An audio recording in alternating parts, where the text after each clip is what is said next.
अस्सलाम वालेकुम। Doctor Mohammad Riyaz veterinary clinic and pharmacy Chowk Shadipura.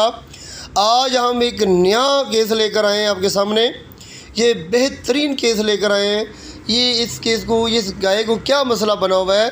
ये गाय एक तो लेटी हुई है, दूसरा ये अपनी गर्दन को डबल टर्न यानी कि मुकम्मल तौर पर इसने मोड़ा हुआ है और मोड़ कर मुकम्मल तौर पर अपना सर को पीछे ले जाकर नीचे इसने रखा हुआ है। ऐसे लग रहा है इसकी यानी कि आंखों से भी पता चल रहा है कि इसकी आंखें भी पीली हो रही हैं, जैसे कि ये वो अलामत होती हैं जिसमें खाने का वो है कर ले बर्तन कर गया मेरा नहीं। मैं तो दसिया नहीं है जिमें बोतल लगनिया ने पक्की पक्की थले कर जाएगी।